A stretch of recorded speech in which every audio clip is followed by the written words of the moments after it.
भागवत जी का वाचन, उसमें लिखा ही हुआ है कि कृष्ण प्रीत्यर्थ या कामनाओं को लेकर के, बेटा चाहिए, बेटी चाहिए, धन चाहिए, ये सब में भी भागवत जी का वाचन होता है, पर थोड़े नियम अलग अलग हैं। उसमें कैसे पाठ होगा, उसमें कितने दिन का होगा, उसमें कामना और कामना रहित, कामना छोटी हो या कामना बड़ी हो। हाँ, अगर कामना बड़ी हो गई तो वही निष्कामता हो जाती है। निष्कामता का भी अर्थ ऐसा लोग समझते हैं कोई कामना ही न रहे, ऐसा कैसे हो सकता है? How is it possible? आप इंसान बन के इस दुनिया में आए हैं, कामना रहित हो जाएंगे? तो मूर्ति बन जाएंगे महाराज, आपको मूर्ति बना के ठोक दिया जाएगा दीवार में। आपके पास विचार हैं, विवेक है, बुद्धि है, लाखों विचार एक सेकंड में मन के अंदर आते हैं। यहाँ बैठे बैठे पता नहीं लोग क्या क्या सोचते रहते हैं, आज बैठे हैं, शाम को क्या मिलेगा, कल क्या होगी, ऐसा। मन का काम ही है निरंतर कोई न कोई सवाल उठाते रहना। मन कभी निश्चल होके बैठता नहीं, मन का काम है चंचल। अरे आप ब्रजवासी लोग ही तो इस भजन को गाते हैं, ये मन बड़ा चंचल है,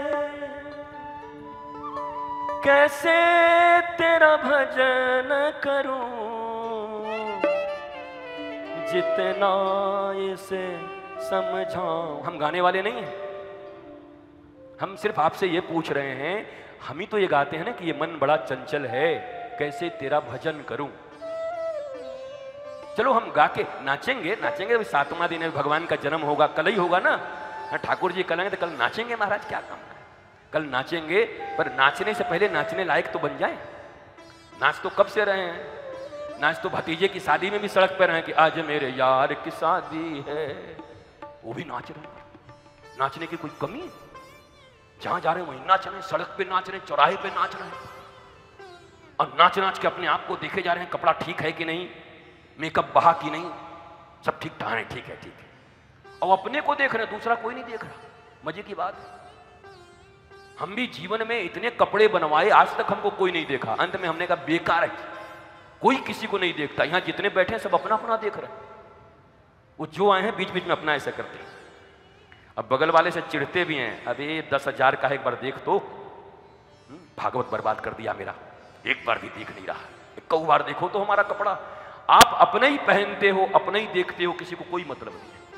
हाँ, समाज वाले इसलिए जरूर बैठे हैं कि कोई आप कह दो, पता है हाँ ये 10,000 का है, 500 का हमारे लाए थे, ये जरूर कहने वाले हैं। तुम पानी डाल देंगे तुम्हारे सारे गर्मी पर, रोटी बना कर पानी डाल देंगे ऊपर से। तो ये मन की चंचलता को ब्रेक देने वाला कौन है? ये मन की चंचलता, मन नियंत्रित है बुद्धि से। आखिर बुद्धि ने मन को कहा कि देख मुझे ये फल नहीं खाना, मन ने कहा चिंता मत कर, मेरे पास है, मैं दे दूंगा, तो छुपा के रखना, उपाय तू कर ले कि पेट बढ़ा के कैसे रहेगी और पता ना चले। ये काम बुद्धि का है, छुपाना, कपट करना, तिकड़म भिड़ाना। मन तो केवल प्रकट कर देगा अपनी इच्छा, हाँ भैया हमको ये चाहिए। बुद्धि हाँ हाँ दीदी, जुगाड़ भिड़ा तो बुद्धि जुगाड़ भिड़ाएगी। मन इच्छा करेगा, मन में डिजायर है, और बुद्धि जुगाड़ भिड़ाएगी।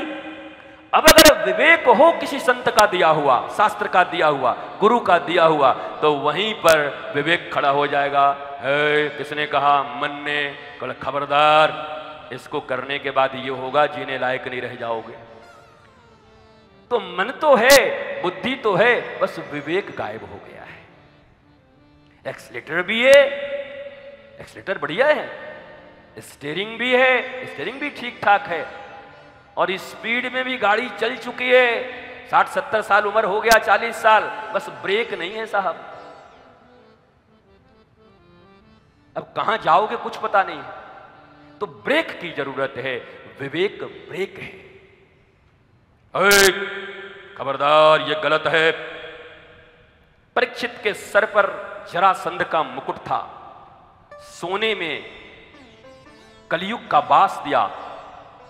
किसने दिया? परीक्षित नहीं दिया। कलयुग और परीक्षित के संवाद में अपने ही दिया, और अपने ही वो भगवान शंकर के जैसा भस्मासुर खुद ही आशीर्वाद दिए, तथास्तु। तो सही देखा, बोला पार्वती जी तो बहुत बढ़िया हैं, अरे बोला दुष्ट हम ही से वरदान लेके हमारे ऊपर नजर भिड़ा रहा है। बोला हमारा तो काम है, हमारा नाम ही भस्मासुर, हमको जो देगा हम उसी को भस्म कर देंगे, ये हमारा काम है। तो ये धंधा इधर भी चला। यही तो हुआ ना, परीक्षित से ही मांगा कलिकाल ने कि महाराज आप तो खाली जुआ दे दिए, पर स्त्री गमन दे दिए, और ये एक आक अच्छा मिल जाता, एक आक कमरा, गेस्ट लोग आएंगे तो बैठाने के लिए कम से कम एक तो बढ़िया हो जाए, ड्राइंग रूम। बोला छो तो क्या बोला, जा सोना ले जा। हाँ बोला काम बन गया, अब तो भस्मासुर हम बन गए, पहले तुम ही को भस्म करेंगे।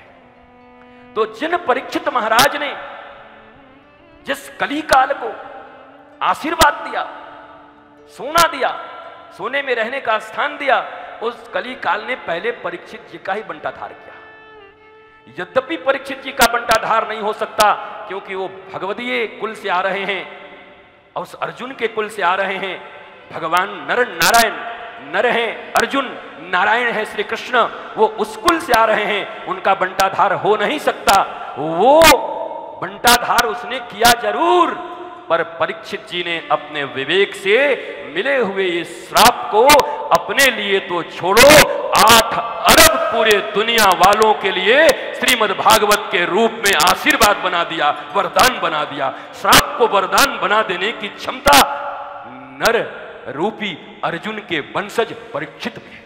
दो नियम बता रहे हैं भगवान, कह रहे हैं गुरुपुत्र का, विप्र का वध नहीं किया जा सकता, लेकिन आताताई को छोड़ा नहीं जा सकता।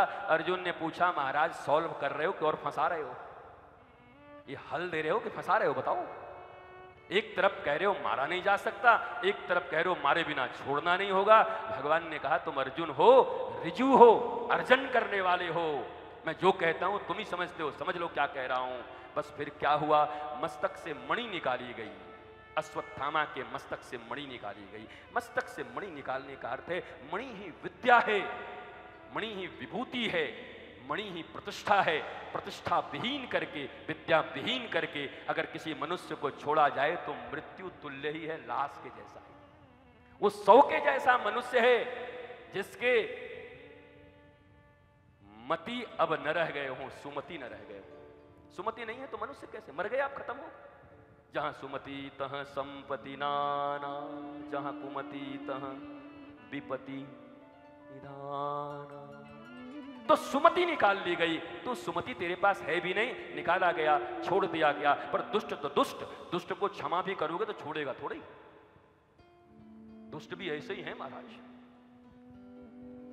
एक तो मैं क्या बताऊं, एक आदमी ने ऐसा अपना बड़ा गांव को बड़ा परेशान करके रखा था, तो मरते समय उसने सब गांव वालों को बोला है कि मैंने जिंदगी भर आप लोगों को परेशान किया है, चाहता हूं कि प्रायश्चित कर लूं। इतना रोया कि लोगों को विश्वास हो गया कि सही में कुछ कर रहा होगा। बोला मैं मर जाऊं तो चौराहे पर मुझे टांग देना।